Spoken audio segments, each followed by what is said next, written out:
Neeta Aneja, and I'm the founder of Trends, and I have with me Shreya. She's my daughter, and she's a budding architect, and she also does poetry, and she's been my co-host for all the author interactions that we have done since July.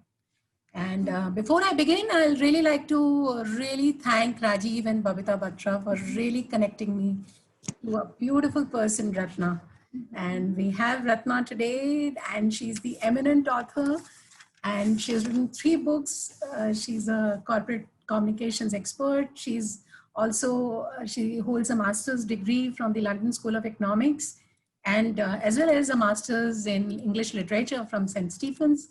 She also holds an MBA, and she's held various corporate jobs. And apart from all this that she's been doing, she's written 3 wonderful books, and she's also has plans to write many more. And we wish her a lot of success always. In fact, she's the best-selling author of Daughter by Court Order, which was published in 2014. And it really, really holds up a mirror to society and exposes the hypocrisy of families and how they treat their daughters. Her second book, It's Not About You, was published in 2016. And it was again on bestseller list. And her third book, which is in fact very historical, because she wrote it with her very, very beautiful daughter, Suhasini. And she wrote about why people give, interpreting altruism, which was published in July 2019. In fact, a little about Suhasini as well. In fact, she's with her mother today. She was the co-author for this book. And so Suhasini, she's recently graduated from Durham University with first-class honors in economics and politics. She's the founder of the Clean Hands Initiative, which provides accessible public hand wash facilities across India. Really, hats off to you. You know, what youngsters today can do, we could never think when we were as old as them. And she is in fact a late law scholar and one of the youngest Aspen Institute Next Gen leaders. So welcome Ratna and welcome Suhasini today. Thank you very much. It's our privilege to be with you. Absolutely. Thank you very much, everyone, for logging in and supporting our writing. Thank you. So we would just like to start off with the conversation round. So first of all, the first question that I have for you, of course, is how was your experience while writing your first book, Daughter by Court Order? I've read about how you faced multiple rejections from a lot of publishers. And, you know, how did that affect your experience while writing the first book? How was your experience, you know, when you first put pen to paper, when you started to write Daughter by Court Order? Daughter by Court Order has been an extremely interesting journey for me. All first books are close to one's heart. And I was listening to Elizabeth Gilbert, and she said, memoirs are boring because, you know, you have to keep legal points of view in mind while you write. You have the fear of offending people, but fiction isn't. So according to her, according to Elizabeth Gilbert, memoirs are fiction and fiction is not. So having said that and having placed that in context, it is difficult to write a first book. It's even more difficult to find a publisher for the first book. So I had 15 rejections, and I had actually deleted the book, and I kind of had given up on it until Suhasini and Shreya, my children, told me that, you know, their favorite author at that time was J.K. Rowling, and I still think she tops the list. She had 21 rejections and I was only on number 15. So they motivated me and egged me on to publish. Having said that, I want to share a secret. I didn't write 1 book, I wrote 2 because I had no idea as a first-time writer what the word count should be. So when I sat down to edit it after getting a publishing contract, it was really difficult because I brought the book down to almost half its size. So I think, Neeta, those are some of the things that were interesting, could be interesting for other people who aspire to write. Also not to give up on it. And those are famous last words because I almost gave up on that book and I would not have been here had I given up on it, but for my wonderful children.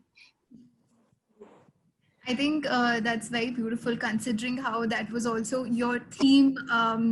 Parenting and all of that was sort of the intrinsic spine of two of your books when it comes to dealing with parenting. And I think that's beautiful that your children inspired you to write and not give up. so, um, Yeah, so sorry. I have to ask you that, it's no secret that India has a very patriarchal society, and you have sort of dealt with that part and that fact that, a lot has been said, a lot has been spoken over the years about the fact discrimination against women. So when you first started to write about this topic, how did you feel it was very overwhelming for you? How was it writing about this topic, about such a heavy topic in the Indian context? I think it was up close and personal, the story. Having said that, it isn't a story that plays out only in this book. It plays out in many, many households across India. And it was not a heavy, I think it wasn't difficult for me to write. It was the publisher.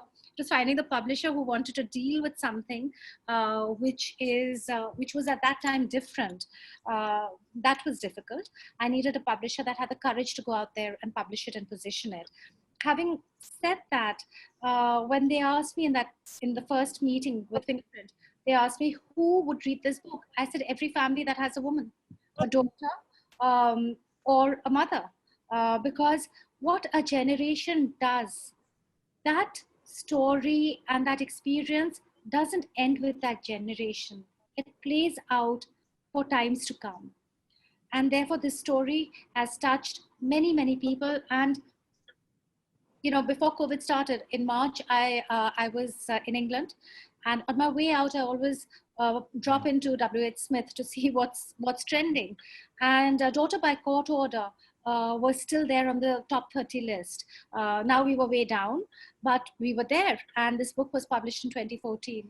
So that talks about the issue, the importance, and how it resonates with many, many women across India, across society, across segments of society in terms of money, education, and literacy levels, etc. In fact, I think what happens behind closed doors in the so-called erudite and elite segments of society will surprise you. Very true, very true. I have to ask, what was your writing process like when you first jot down? I have read so much of praise about all your books, how they're well structured, and how much research goes into each of them. So, what was your writing process like for all three of your books? I'm a first-time writer with Daughter by Court Order. So as I said, I did myself a great disservice because I wrote 2 books instead of 1. And then editing something that you've written takes a long time. But it was a great exercise because parts that I had not used for Daughter by Court Order then came into It's Not About You, my second book. I weave stories about contemporary India, about things that happen to people like you and me and in families. And somehow in that story is a snapshot of society and what is happening around us. I am one of those authors who writes and rewrites and re-examines what I've written. And it's quite a laborious process because by the time I pitch my book for publishing or reach out to an editor, I've done a lot of hard work. I have a group of people I give out the manuscript to. I take their suggestions very seriously and look up the mistakes and figure out why I have incorporated a suggestion or why I've left it out. And I complete the loop by telling them, because they've taken the time to support my writing. Having said that, the most difficult book was Why People Give, because I had lost touch with academic writing. And that's where Suhasini pitched in and helped out. So we divided our work. And I'm going to ask Suhasini to talk about that. Yeah. I think with the third book especially, it was really interesting because my mom's got so much more experience in actually having written books and putting it all together, whereas I was very kind of from the academic side of it and very have to research every single thing and make sure that, okay, this makes sense, that makes sense. My mom's the one who actually gave the heart to it. So it was a really interesting collaboration in it. And we started the book while I was in India, and then I went off to university. So it began with conversations across the dining table, and then went on to, I mean, Zoom wasn't as big a thing at that point, but WhatsApp video calling or WhatsApp phone calling and trying to figure out what to do. And so I did the more economics and politics research side of it. My mom did the stories, and then we wove them both together. And that was a really interesting experience, learning from her and also putting together ideas and thinking of different perspectives that she had, that I had, and amalgamating those. Please don't get taken in. I learned as much from her as she did maybe from me. Because every generation, especially this generation, has so much to offer. And I think one of the things about Suhasini and my son Shaurya is that they're my best friends and my worst critics. You know, they egg me on to do things, and they don't let me be until I've upheld whatever I promised them. So if I openly declare a milestone or a goal, then these guys are the ones who make sure that I keep my word. Okay. And for which I'm really grateful, because Shaurya told me that you can't be a one book wonder. After I published Daughter by Quarter, I was quite happy. You know, I'd done that bucket list thing, and I was happy. I was going to get on with it, maybe go back to the corporate world. But it was Shaurya who turned around and said, no, you can't be a one book wonder. Where's the second one? And I was going to speak at the University of Oxford. And my promise to him was that I had to show him 5,000 words before I boarded the flight. And I was packing in that morning, I remember very clearly. And he came to me and he said, but you're not going anywhere until I see that manuscript. I showed it to him. And the one question he had for me is, does that boy get off the bed?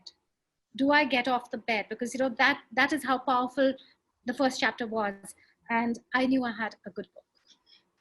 Wow.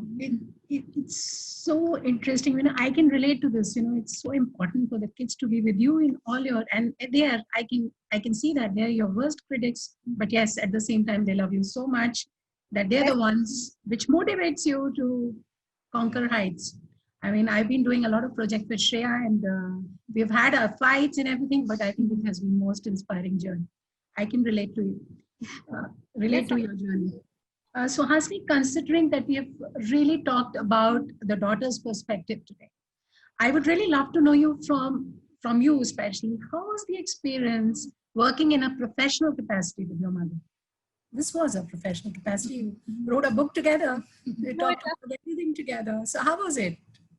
It definitely was. It was really interesting because, I mean, like my mom said, my brother and I have always been very honest with her about work we've done, about work that and it's been the same when it's been reversed. When there's something I'm working on, there have been times when I'm applying for something, I'm writing something, I'm doing something, and my mother's like, that doesn't work. That just doesn't, but let's work together and let's figure out how we can fix it or how we can improve it and things. So throughout a lot of stuff that we've done, it's been teamwork. And I mean, I know that with the professional capacity, it would have seemed like it's completely different, but it was a lot of those same experiences and the same kind of things that we've always done, which is be completely honest with each other, which is try to help the other person out wherever we think that there's some thing, you know, wherever we think that there's some sort of change that needs to be made, but also try to understand where the other person's coming from. And so it was really interesting because for me, coming from, like I said, from a more academic side of it, my mother was like, okay, so explain this to me. So what are we talking about when we're talking about the game theory of giving? And what's this entire, what does that mean? Or what does that imply? Or what does that entail? Or what do you mean by effective altruism, which you already knew about, which we were trying to figure out how to put together in a chapter and things. And then, okay, what are the stories that we're trying to put together? The comics. So, I mean, there are all these, not comics, but these are illustrations, the illustrations throughout the book, and the conversations between a mother and a daughter. And those are very similar to conversations that we were having as well about why people give, what the motivations behind it are, what the results of that giving are, how to most effectively give and things. And those are the kind of conversations that we've been having throughout our lives and throughout our relationship as mother and daughter. So, having said that, it was also interesting because we were privileged enough to have Prema with us. And she was talking about the work she's done at Genesis Foundation. And that was also an inspiration for us. We are so privileged to have Prema with us today. She's there with us. I must tell everyone that she's there in the meeting today, and it's our privilege to really be having her today. You know, I really agree with what you said, Suhasini, because I really feel that, you know, in our society, always the role of the parent has been to either just course correct or guide. You know, this working together and coming together to actually constructively go forward with, you know, maybe like as you both did, a project.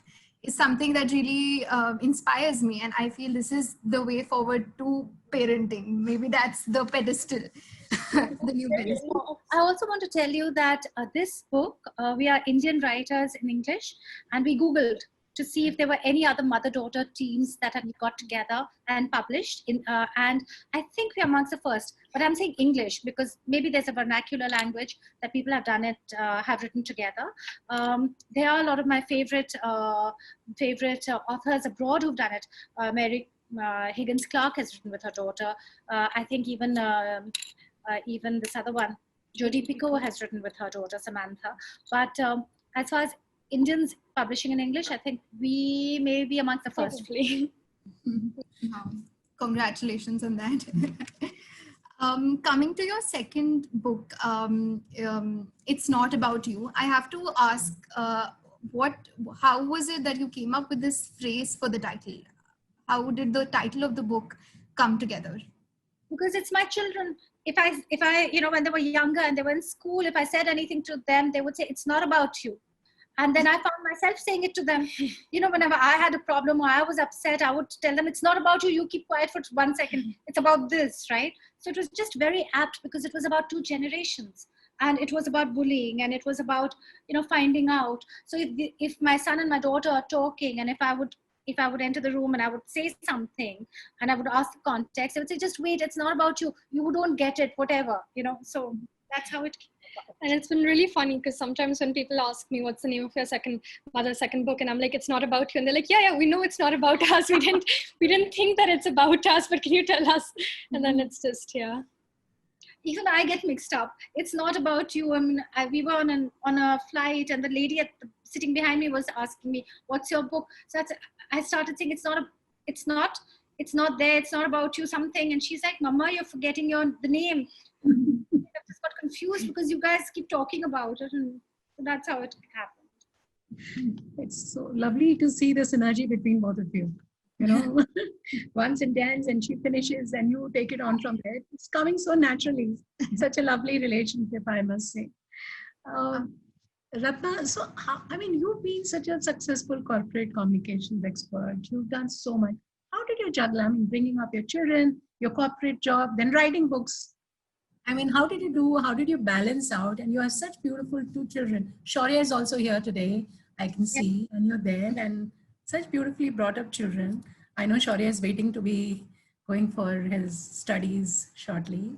And so how did you manage so much together? A lot of people say you're so lucky to have these children, and they tell them that you're so lucky to have me as a mother, and I turn around and say, no, I'm so lucky to have them because I think we grew up together. They have been really an intrinsic part of my life, woven together, and I always tell them it's been my privilege. It's been my privilege to bring them up because I don't have much of a family, and so it's just these children. And it's been my privilege. And I look at it like that. And the fact that we've been friends. So even when they were very tiny, when I was at Bharti, for instance, they were really, really tiny. I think 4 and 2 or something. Whenever they asked me something, I was very honest. I was extremely honest. And a lot of people would turn around and say, they would just, turn around and tell me, "Bachon ko nahi batate." And I was like, "Nahi, bachon ko sab batate." Aur sari baatein karte hain. And wohi baatein karte, we've, they're now in college and university, and it's just grown, touch wood, from strength to strength, and common interest. So I always tell them that if I do something, I'm always running after them to teach them that, and say, okay, at least look at it, so that it'll be there with you, and you'll understand that, and we have so much to talk about because of that. So I think in my case, it has been honesty and dialogue, but that's no formula. Every child has something special, and everyone does it differently. And lots of wonderful young people now, all over the country, all over the world. Totally agree. And these conversations are so important to have with your children. Everybody grows together, and there is no communication gap then. And there's so many questions that we've got from people, and there's so many people who want to really interact with you. One of my last question as of now is that among 3 books that you've written, different genres, Which is your favorite? Which one will you choose? Or maybe Suhasini's choice? Or Neeta, now you're going to ask me between Suhasini and Shreya, who will I choose? So I'll have to say I love them both. now I expected this, that you might say something like this. The books are like my children. In fact, I want to tell you that there are times when these characters haunt me when I'm writing. You know, I go to sleep with a pad because I remember something, oh, that Chotipur has to say this, or that Masiji has to say it in the next book, or this story that,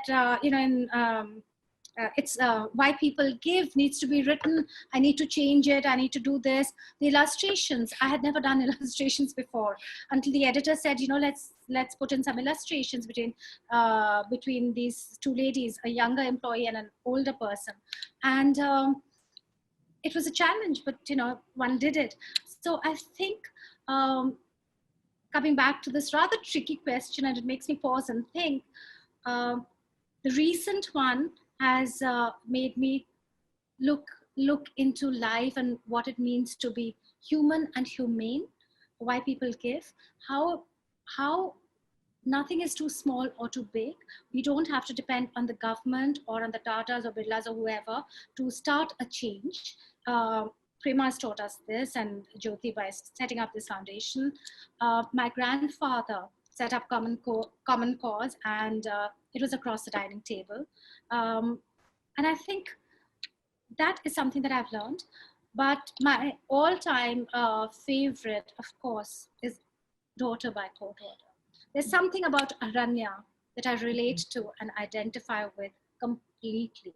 And Sia and Shay are my favorites because they were very tiny at that stage, but they were really rather sweet.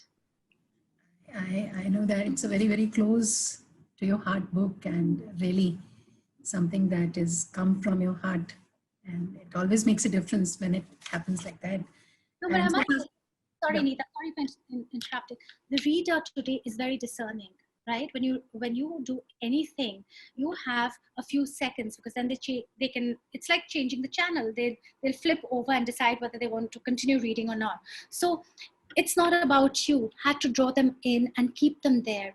The Pioneer wrote about my book, and I was really very pleased. They said, it's the story of contemporary India. And more than that, I think it's the story of contemporary Indians and who read and are discerning. So I think each book that I write has a bit of me, because otherwise you can't be that honest. And a dishonest note will be immediately rejected. The book will be rejected by the reader. And these books have taken me to countries that I have never visited. They've been written about in the media in Australia, and I've never ever visited Australia, though I hope to. It's gone all over the world. It's like my art. My paintings travel and have traveled to places where I haven't been. And I have done a special series to raise funds for Genesis Foundation. And with your permission, maybe I'll send you the link, and anyone who's interested could maybe take a look and decide. I was going to come to that. Your paintings are also so much talked about. So that is another feather in your cap. And really all the best for your paintings. And I'll share the link with everybody. Thank you very much. Send the link to me. And they're such beautiful paintings. Everybody needs to see them. They're as beautiful as your books and as beautiful as your children. Yeah. And so Hasni, which one was your favorite? Oh. That's difficult. I was going to go with one of those all of the above answers as well. But I mean, I really enjoyed writing Why People Give, absolutely. And I got to know Prema through the process as well, which was amazing. And so Why People Give was really, really close to my heart, and I really loved it. It was also, like you said, the first chance to actually work with my mother on something. So I enjoyed the writing process of Why People Give a lot. In terms of favorites, I both Daughter by Co-Daughter and It's Not About You. I think It's Not About You was more about the kinds of topics that young people at that time were going through, and that I'd seen myself go through, my brother go through, and things like that. So that was really interesting. But Daughter by Co-Daughter, because it was her first book and because it was so, so beautiful, I'd have to say it was that. There's a letter, without giving it away, there's a letter that Sia writes to her mother when she's the mother is about to give up. And I think that's really beautiful. And just for that letter, if nothing else, do read it, because it shows how sensitive children are to what's happening with their parents. And I Would you think like to read a little bit of it? that's quite overwhelming. Yeah. As Anita, with your permission, I also want to say that I am working on another title, which is really complete. It now has to go for editing. I had stopped that publication to put forward Why People Give. And it again is the story of a family, and it looks at another very important social issue, which is this entire trauma of high school in terms of competition, admissions, etc. So I'm not giving it away, guys, but look, please watch out for that one too. We're already waiting for that. So you have to come back on our forum and we discuss that. Of course, would love to. So hopefully in better times of physical event. Otherwise, we'll go on the way we are going right now. Absolutely. Incidentally, people who joined late, I must say, we're talking about, so in fact, I wanted to tell everyone about Suhasini. I mean, she's in fact the founder of the Clean Hands Initiative. So you can see where it is all coming from. She's written the book with her mother, and she's also doing it in the right spirit. So now we'll move on to the interactive round. We'll maybe come back with more questions, but a lot of people are waiting. So I'll start with Babita. Babita, she's in fact a corporate person too. She was an ex-DHL services head. Yeah. Yeah. Hi, Ratna. Hi, Babita. Lovely to see you. Same here. Great interaction. And Ratna, just one question I had, and that was that, you know, your first book was about the daughter standing up for her rights, and the third one was with Suhasini and you, and writing about how the art of giving.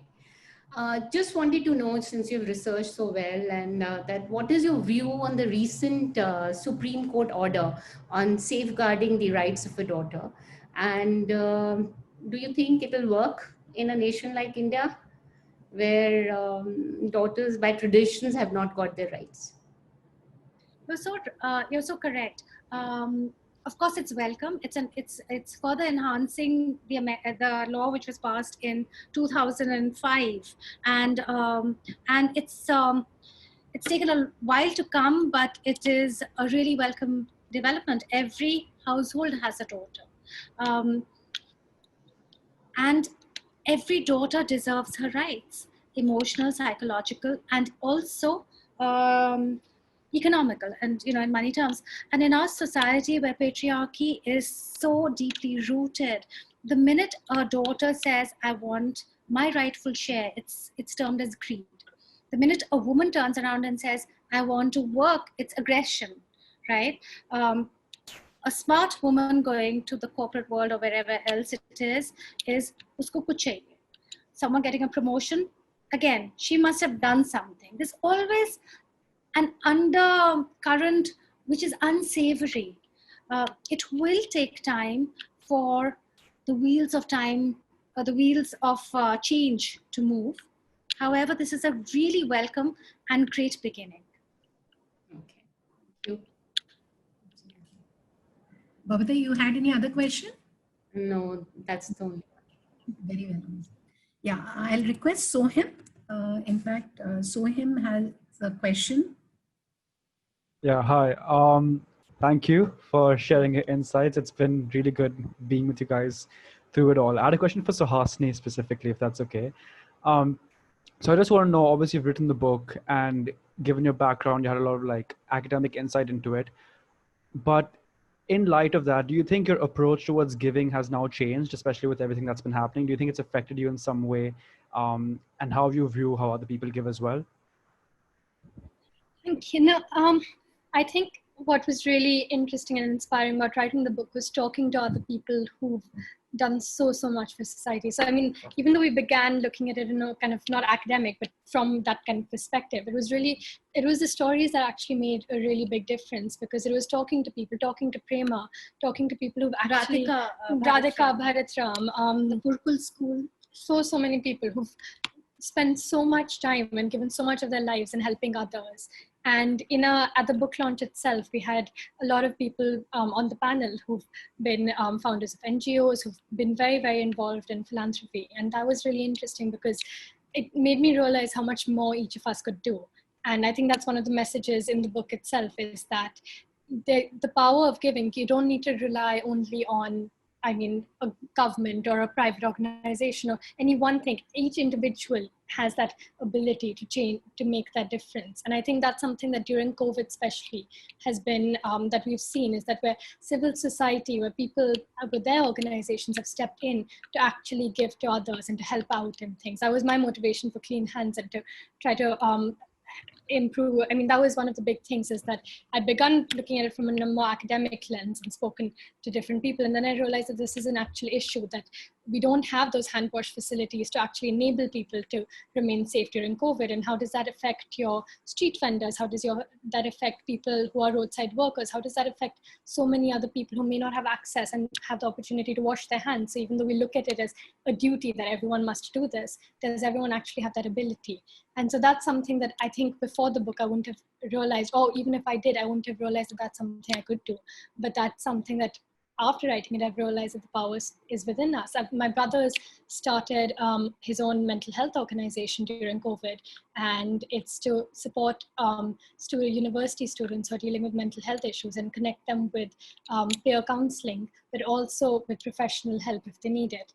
And that's something that's really, really important. And I've seen a friend of mine distribute ration kits to lakhs and lakhs of people. And it's been really interesting because I think that message of individuals have the power to change society and to give back has been something that I've realized through the process of the book. Lovely. In fact, thank you so much, Sohem, for asking. I forgot to introduce Sohem. He's a recent economics graduate from the University of Warwick. Yeah. Yeah. Any other questions, Sohem? It's okay. Next, we have Shruti. In fact, Shruti's joined us, Shruti. And Shruti is a very eminent lawyer, and she's got a question. I know about Shruti. She's yeah. Hi. Thanks, Neeta. Hi, Ratna. Hi, Suhasini. And we've come a long way. And I still remember Suhasini at Delhi Heart. So being a young author now, it's fun to see you grow and grow by leaps and bounds. While your mom would want to take some credit for it, I can say perhaps she has nothing to do with it except you yourself. Absolutely, Shruti. And Ratna, where will you stop, woman? I mean, from communications to whatever next, to author, and now I hear paintings and all. I mean, you give a bunch of us some complex. I mean, this is, Shruti, for the rest of you, for everyone who's logged in, I have to let you into our secret. Shruti and I have been friends since 2001 when we worked at Bharti together, and our desks were close. We were in the same corridor, so as to speak. And Shruti today is one of India's eminent lawyers. So Shruti, it's mutual. No, I'm still the boring self, but obviously you've, really, really proud with all the, successes you're paving. So after that, coming to my question, and my question perhaps related to what Babita said, and I'll give it a different twist though. Given us, our country, and our tryst with patriarchy, so to speak, how much do you think is incumbent on us, moms of sons, to be able to, so for us moms who are moms to boys and men of the future, how much of that breaking the patriarchy mold is incumbent on us? I would say every mother who has a son has a huge responsibility. I'm the mother of a son and a daughter, and it's equal. I mean, it's my responsibility to to ensure that both Shaurya and Suhasini respect each other and know that they're equals. And that's the same with anyone who has a son. Respect for women, but even before respect comes, treat them as human beings. Treat women as human beings at par with your life. So in no way is a woman or a girl child less than anyone else. And if you bring up your son to know that, then when it comes to economic rights, there won't be a tussle, because you brought them up to believe that they are that sons and daughters are equal. And the law enforces that, but it's such a shame that in India we have to revert to the law. Shouldn't it be something that happens automatically? And the other thing which is really upsetting and but very true is how the privileged, the so-called educated, the so-called elite, the so-called who's who are the ones who do this behind doors even more. And then they tell the daughter, किसी को नहीं बताना, because मेरी इज्जत तुम्हारे shoulders पे है और मैं तुम्हारा सर दबा के रखूंगा, not only today but for life. So just think about it. Therefore, and exactly my point, therefore you and I have a big job. I mean, you, me, Babita, all of us who are mothers to sons, it's absolutely incumbent on us to be able to do the right thing at the right time, such that we are not having to plug loopholes as and when they become whoever they become to be. So yes, I absolutely agree with you. And that they should just, boys and men and whoever should just be human and humble, maybe to put it in, because there are so many of these little princes who walk around, walk world, walk around in every world, and not just in India, because my books are read now by people from Southeast Asia. I mean, there's just someone wrote to us to ask permission to translate Why People Give into Vietnamese. There are people who write to me from across the border, and they say, come and see what happens in our world here. What you write about, it's many shades darker, and look at our neighbors and you can guess where it's coming from. The comments. So it happens in every family. There's so many families where you turn around and feel that they're so privileged and they're so good, but the privilege ends somewhere and reality is completely disconnected. Yeah, no, makes sense. Absolutely. I think we'll go back to Shruti Dudeja. She is a chartered accountant and she has a question for you. Yeah. Hi, Ratna. Hi, Suhasini. Even though I'm switch, you confused me. But I read your first book, Daughter by Code, and I have to say this is something that, the kind of, I hear that, I don't know what I should say in your voice, Ratna, when you talk about daughters. That's exactly how I feel when you're talking about this project and how, things are different for our girls and we wouldn't want it the way we have seen it and our mothers have seen it probably. But just a general question, like, is there a special kind of research do you do before you think of a book? And for how long would you spend time researching before you actually start your book or begin a book? Is there something that you really do before beginning the book, a research of a special kind? Or how is it? Shruti, lovely to have you here. What happens is that inspiration comes in different ways. It could be a conversation. It could be, it could be something that you're watching or an article that you read, or a memory can trigger the beginning of a book. And what takes it forward is hard work and focus. And very often I have what is called the writer's block, and you can't write, and then you have to just say, okay, time off. It's your free time, and I tell myself it's your free time, enjoy yourself, because writing a book is very lonely business. It's a relationship that you have with your laptop, basically, and you sit in a room and you type. And then I remember when I was writing Daughter by Court Order, these children would go to school and they would come back after a full day at school, and I would be waiting because I'd grab them, come read what I've written. And then one day Shora turned around and told me, but you write so fast, Mama, I can't read that fast. Because he was free. And he said, I can't keep up. And so it's a bit of that. However, what I want to tell you is that each one of us has a story to tell. Each one of us has lived a special life. There are incidents that are worth writing about simply because it captures that moment in time, your interpretation of time, and your viewpoint is as important as the other person's, right? And I now run workshops. I'm an author in residence at Durham University. And I teach that because I think so many stories get lost because people die, people go away. For instance, right now I'm really intrigued by the Spanish flu because I want to see what happened then to relate it to what's happening now. And I wish I had even known about it when my grandfather was alive, or because he lived to 100 and he was born in 1901. But there's so many things that we kind of figure out later. There's so many questions I would have, the Ratna today would have for a Dadaji who passed away and passed on in 96. So, you change, your perspectives change. The biggest thing, Shruti, is that you hold on and document whatever thought you have, whatever your character. So a book has many characters, and the characters have to be real to their time, to their age appropriate, etc., etc.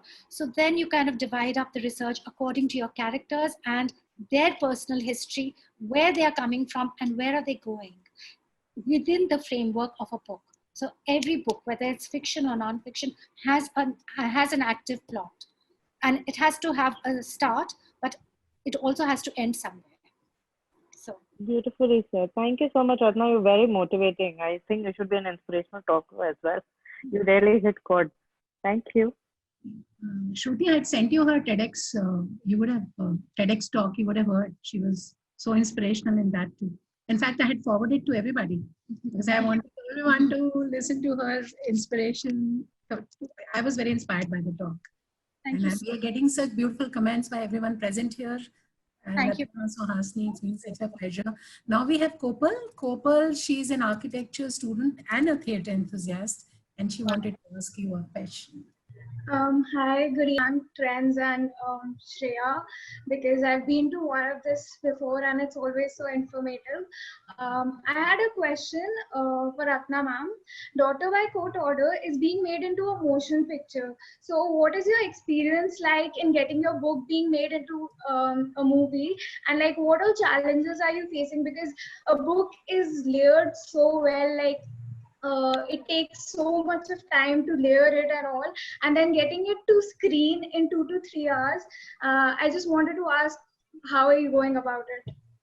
Thank you very much. I want to ask you who told you the secret, because I have just signed it last week. I read it in an article somewhere. No. I know it's on my cover. So just in case I forgot, but that's not it. My point is that I sold the rights. Then they came back to me, and then again it's got sold. Then someone else came and wanted extensions, etc. So the contract just concluded, right? And which was last week. So that's why I'm kind of, I'm just saying that this is so relevant.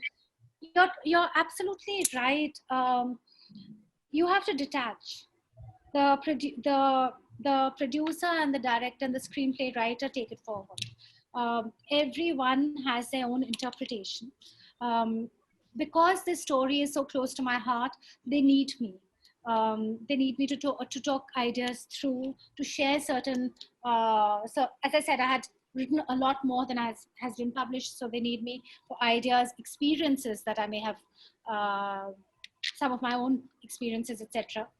However, who the actor is going to be, how it's going to go forward, I just sign and then I detach. They call me up, and in this, hopefully you're going to see it on screen. What happens is that the screenplay guy, then the writer is in touch because as he develops the characters. And of course, one of the things they did is that in Daughter by Court Order, there are 2 children. They wanted just 1. So I put my foot down and said, no, there have to be 2. There has to be a daughter and a son. Let's see how it pans out, because I realize and I accept that they have a wider canvas, which is not just to make the movie, but to sell it and make it a commercial hit. So they are going to change bits of the book, and I have to go along with it. Thank you. Congratulations. I also did not know. Thanks. Now we know about it. I really must congratulate you. That's such an awesome news. Thank you. बन जाए तो देखेंगे, अभी तो ऐसे ही है. You sell the rights. Initially, the first time around, I was really excited, but then the rights reverted and there was no action, no movement, except it went to Bollywood's leading stars, etc. So the book is pretty well known, and so is It's Not About You, because it was shortlisted in the Geomami.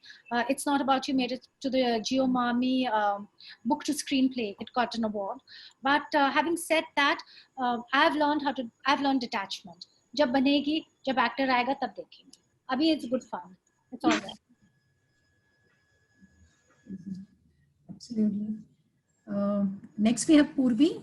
She's a liberal arts student and she's an avid reader. So much for such an amazing session, and it's so amazing that we're talking about a book on altruism when we're just going to move to mental health week. The topic this week, the theme for this year is it's kindness. So it's amazing that we're talking about that. And so I had a very simple question. What motivates you to write? Like, why do you write? Well, to begin with, I write for myself. When I start with an idea, because it requires so much work, if I was to say I'm writing for my reader, I'd be lying. I'd be completely dishonest, because I don't have a face in front of me. I do it for myself. I do it for myself because I have stories to tell. I have so much that I want to write and talk about and research. My head is brimming with ideas. I have one finished manuscript. I have one which is 3/4 done, and I have another idea. For the third one is a ghost story. I want to now explore something completely different and yet related back to what is happening in society. What I'm not writing about is what I'll tell you. I'd like to talk about. I'm not writing COVID stories, because I think there are going to be so many after this ends, hopefully soon, that I don't want to touch upon that. It's very raw. We've all gone through it. We are going through it. So it's very recent. But I'm sure it's changed the world we live in, and it will reflect, but maybe a few titles down. Thank you so much. It's such a privilege to be talking to somebody. I've been looking up to Nalini ma'am right from my childhood, and it's such a privilege to be talking to you, ma'am. Thank you so much, and it has been an inspiring journey all through the session. One thing which I really, was thinking, I was going through some articles in the morning, and this statement of yours that we all have a story within ourselves. I would just like to know, as in like your experience being an intern with Rani Jethmalani, if I'm not wrong, and many more other women across, in your surrounding or otherwise. Are you still connected? Are you still connected with some stories of that nature, or you have shifted, your writing style? Well, Rani Jethmalani is no more. So I know. I can't be associated with her much as I would like. I would love to know stories from the other side. I'd write them overnight if she ever did get in touch. But having said that, Rani was someone who was really strong. I was very young. I was in school, so it did. Being surrounded by women who were strong, I'm sure has had a role to play. I have friends now like Shruti, who's on this call, Shruti Devedi Sodhi, who's here, who was a colleague. I have Prema Sagar with me right now on this call, who again is a leader, a pioneer in her field. In fact, all of us who joined communication would look up to Prema, and we still do. So, I have my daughter who's a really strong woman. So, it cuts across generations. It's also what you read and how you grow up. You spoke about my mother. Of course, she's a very strong person in good ways and bad ways. She's had a role, good and bad. And that's the way it is. And I'm so glad you admire her. Thank you. Thank you so much, ma'am. Thank you, Mamta. Next, we have Aruna, ma'am. Aruna, she's the principal of Shalom Residency. Yeah. Hello, and of course, Suhasini. I think she will grow up to become a wonder girl. That is what I look forward to. We are happy. And yes, when our children do good, I think we are the most happiest persons. Absolutely. And I think the two people who are the happiest ones are, one is the mother and or the parent, or the other one is a teacher. So I had been into this, so I love children doing wonderfully well. Yeah. That is one thing I really appreciate and love it, when children take the leaps and bounds. So my question to you is, are most of these characters somewhere related to you, or most of them your imaginary, or is it a research based? How do you develop the characters? Well, let me start with my latest book, which is Why People Give. The academic part of it is totally researched. So Hasni had a great role to play in it. The stories are stories of human interest and are cases that have been documented. To respect their privacy, we've changed names, but they are actually, you change the names. Yeah. But these are real stories. The people who have set up these foundations, of course, are people who are well known and play an important role in society today. Going back to It's Not About You, I have to tell you, my son was not bullied in school at all. He became head boy of Sanskriti school. My daughter was vice head girl of Sanskriti, so they were not bullied. And in fact, we have the greatest respect for their school and for the principal and teachers who have been associated in making my children who they are today. Having said that, the characters, now that's very interesting. I started the session quoting Elizabeth Gilbert, who said that memoirs are kind of boring. She never reads them because that's all fiction. Fiction is very interesting because you don't have the constraints of offending anyone. It's fiction. Right. And कुछ देखा, कुछ महसूस किया, कुछ लिखा. Wonderful. And I think once you महसूस करने वाली बात पे आ जाओ, तो I think that is what actually brings out the concept and the basic thought process out of you. Absolutely, I agree. And I also want to tell you something else, that you don't sell books by scandal. You sell them because there's something to it, something to the story. Something which actually connects to you. That's the most important thing, I think. You always read something which you connect with. Yes, absolutely. There should be something that connect happens, and only then you would like a book, or you disagree with a book or something. Even J.K. Rowling has said that her books, the famous books, are Harry Potter, are things which were inspired by life, and then she went the fantasy route, and some of us route, and we take a different route to get an interesting story to you. Yep. That's wonderful talking to you, Ratna. Thank you so much. God bless. Thank you so much. So, Asni, looking forward to your independent one. Thank you. I will keep you posted. That's so sweet. Thank you so much. Yeah, we are also looking forward, Suhasini. So, given the time, I'll take one last question. Yes. This is by Krishna. He's an architect, and he's. As we all know, children are like clay. What they become is how we mold them, right? So, what advice would you like to give these millennial parents? Like, how are they going to mold? How they should mold the children? Like, can you please advise us on that? Because you are saying women needs to be respected. We have a very long history, right? We have women as gods. So, what changed in between that?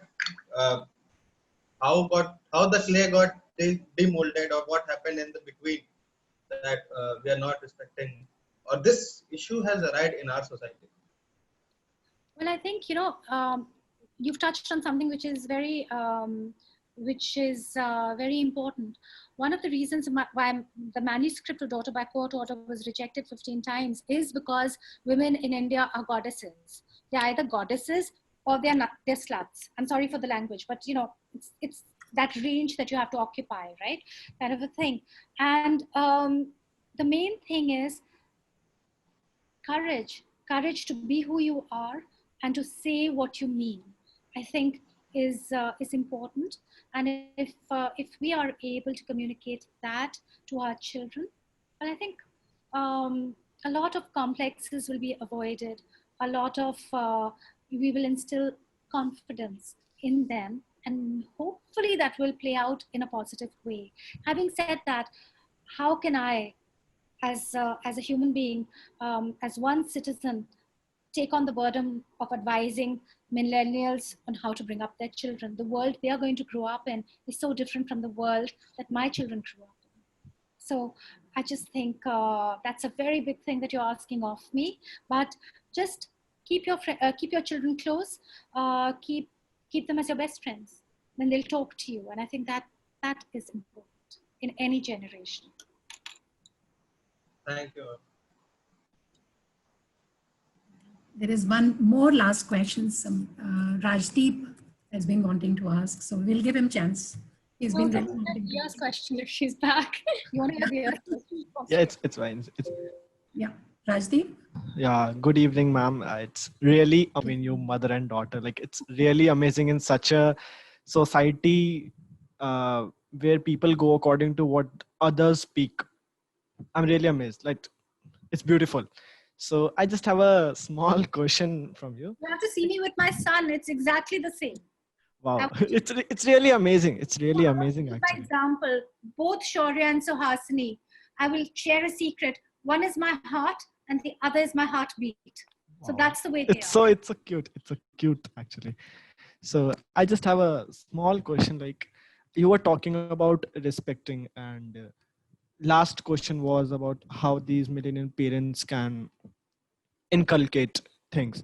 But I have a question, like not parents, it's on yourself, like how you start with the respect thing, right? So what are the basic, can you just give a little bit few points to everyone, like how you should start with at a low age, like small, when you're so small, because you don't know major things that time, you don't know about the society, how things work. No, I think that's a really interesting question.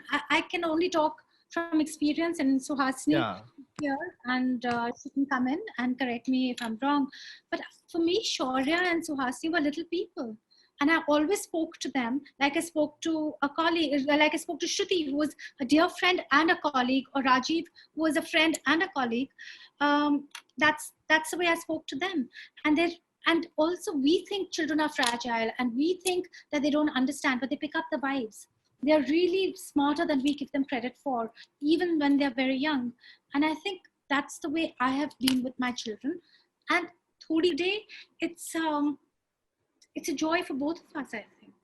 Absolutely. It's beautiful. It's beautiful, actually. I think Mama always brought us up as friends, and that's been really, really.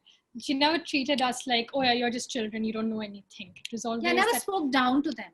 She always listened to what we said, and so I mean, and we've grown up to be really, really good friends. I mean, we've got a 2-person book club, which is just both of us kind of sharing books with each other. Yeah, we do that. No one else wants to read or share with us. But we're forever inviting people to join our book club, but we read very fast. And so yeah, but it's been lovely because I think that whole idea of your children being your friends. I speak to some of my friends from different countries, from different places, and for them, the children are the parents are the friends. They're the parents who need to be respected, the elders kind of thing. So I respect my mother a great deal. I mean, she's an inspiration. She's someone who I respect amazingly, but also she's a close friend, and I think that's been really nice. I think the secret, I'm going to let you in. I listen when they speak. Whether it's Shaurya or Suhasini, when they speak, very often, not all the time, I mean, that's an impossible thing, but when I think that something close to their, that's bothering them, is something that they want to talk about, I listen. And even if it is something that goes against my grain, I will listen and try and figure out what is it, see it from their perspective, because it is another generation. And what is really difficult is that I can never switch off. I'm the mother. And in fact, just yesterday I was telling them, I don't even remember when I wasn't a mother. This has become such a big part of my life. Yeah. Such a 2-person book club. 2-person book club.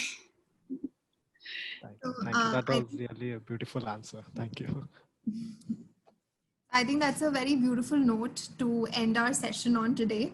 I would really like to thank both of you for being here. Thank you so much. And with all these author interactions, we definitely end up learning a lot in a professional capacity when it comes to, the author's professions other than just writing. But today we have actually learned a lot more personally also. So I think that's been very good. Neeta, I'd like to offer my books, for you can choose who to give them out to, but I would love to, you had asked me and I forgot to confirm this, assign my books and Suhasini will also sign, and we are happy to send them to you all. That'll be so nice. Some of the people will feel so lucky to get your books, and you please personally sign it, because people like to value that. And coming from you after attending your session, getting few books, it'll be very difficult to decide who to give those books. That is going to be one big challenge, but I think we'll do it together. I'll talk to you. Sorry, I just want to remind you that I will be sending you the link once Genesis Foundation puts it up. Any of you who are who are looking at art as an investment, or looking at art for the sake of art, or art and helping children, giving them a new lease of life, do look into it. These are specially priced for Genesis. And surely be, I think, sharing the link. It's such a good initiative, and lucky to have Premaji right now with us. And thank you so much. Thank you, Suhasini. Thank you, Ratna. Thank you everyone for making this an amazing session today. It was so participative. We had heart-to-heart talk. We learned a lot. I think we'll remember this always. This session will always be very, very close to our hearts. Thank you so much. Thank you. And I need to really once again thank Rajiv and Babita to put me connected to such a wonderful person as you. And we'll have a continuous dialogue, and we'll have continuous conversations. And we'll wait for your next book. And we'll wait for the movie that we are talking about. I'll be back like a bad penny on your thing with my next title. Yes, definitely. And Suhasini, all the best. You're doing a great job, and we're all looking forward to further news from you, further things from you. Thank you very much. Thank you so much. Thank you. Goodbye. Thank you, your audience, everyone. Thank you. Thank you.